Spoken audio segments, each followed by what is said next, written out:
the 31st of May 1915. It was 9 months into World War I, and the Germans were rewriting the rules of conflict. They had launched a new kind of terror campaign. For the first time in history, innocent civilians were being bombed in their own homes.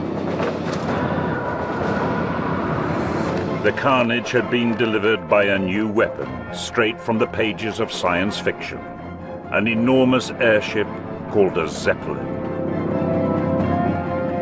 For 2 long years, these gas-filled monsters poured down death with impunity, while the British struggled to find a way to stop them.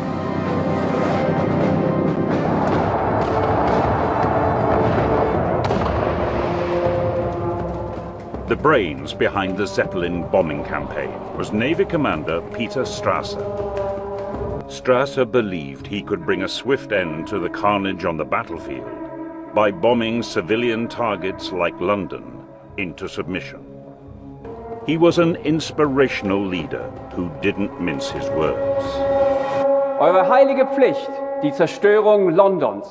Seid bereit, das höchste Opfer für euer Vaterland zu bringen. Die krönende Zierde für einen jeden treuen Sohn Deutschlands. A fleet of 16 airships set a course for London.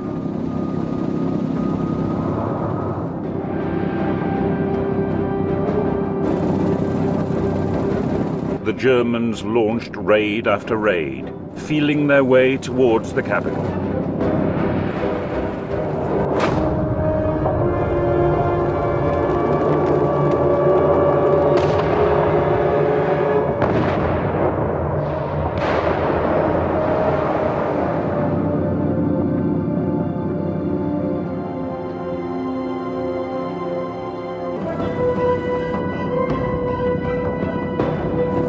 Zeppelin LZ-38 bombed the suburbs of North London before heading south, leaving a trail of destruction.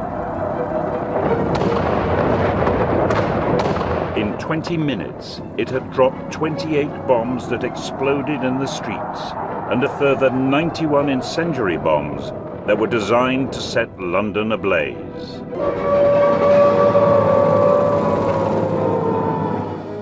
His explosive bombs destroyed homes and shops, pubs and buses.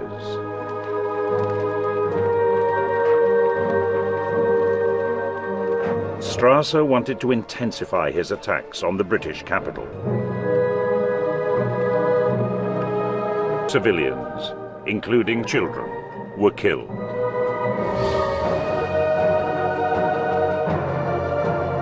Newspaper headlines reflected the anger felt by the British public that Germany could indiscriminately target women and children. Commander Strasser saw things differently. Meine Männer sind tapfer und ehrenwert. Ihre Aufgabe ist heilig. So wie können sie sündigen, wenn sie nur ihre Pflicht erfüllen? Wenn das, was wir tun, schrecklich ist, dann möge der Schrecken die Erlösung Deutschlands sein.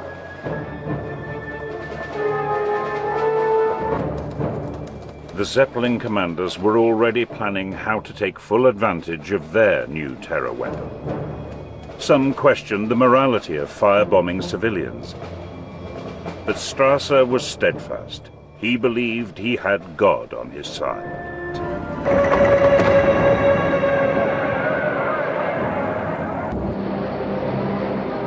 Politicians and the public were outraged at the lack of civil defense.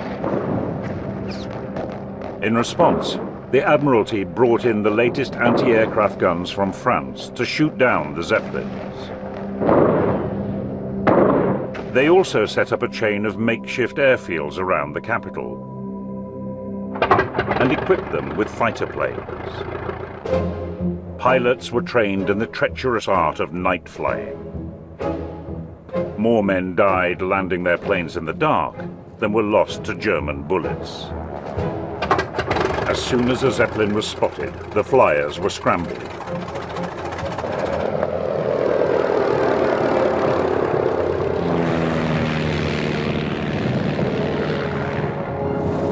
But with a Zeppelin in his gun sights, the pilot would soon discover the plane's crippling limitation. It lacked firepower. Its puny machine gun bullets would make such tiny holes in the envelope, and the gas would leak out so slowly that the Zeppelin would be able to carry on flying. One idea was to use a flaming bullet to ignite the combustible gas in the Zeppelin. It spins down the barrel, and the friction generates heat. This melts the solder that plugs the hole. As the bullet exits the gun, the phosphorus ignites in the air, and the spinning motion throws the burning chemical out through the hole.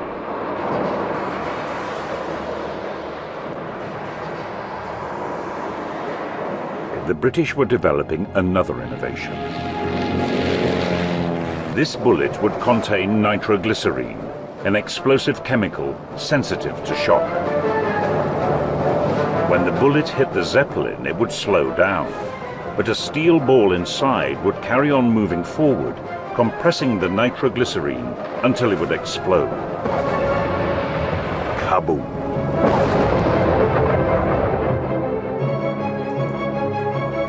The British airmen were told to alternate the bullets when they loaded their machine gun magazines. It would take both rounds to bring down a Zeppelin.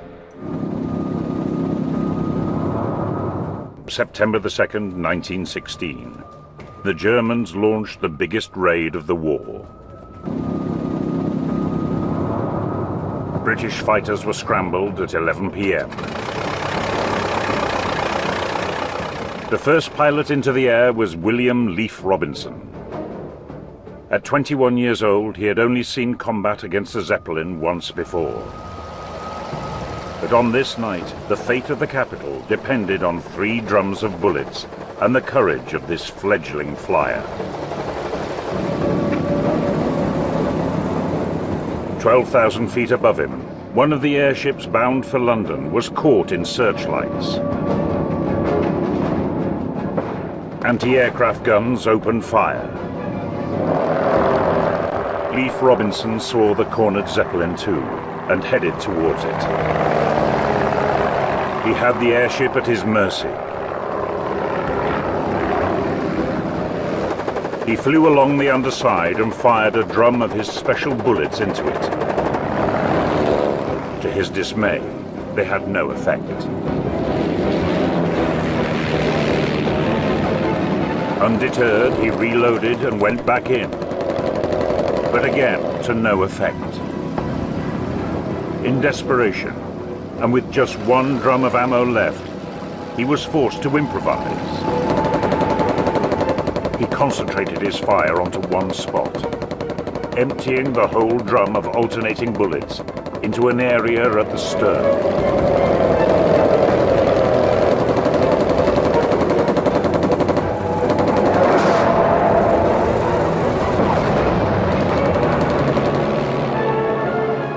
Success.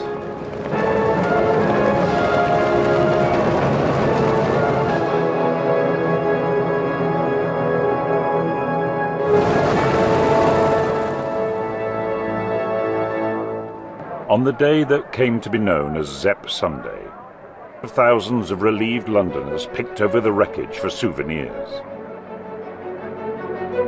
Overnight, pilot William Leaf Robinson became the most famous man in Britain.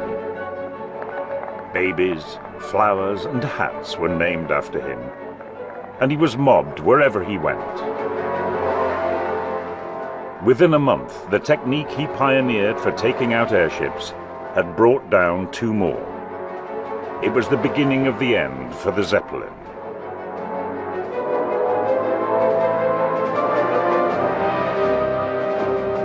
Peter Strasser stubbornly refused to accept defeat. On the 5th of August 1918, with the war effectively lost for Germany, he sent his airships out on one last raid. This time, he would lead the attack himself.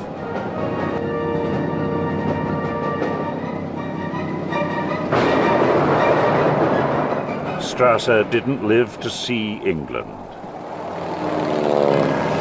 A British fighter spotted his Zeppelin over the North Sea.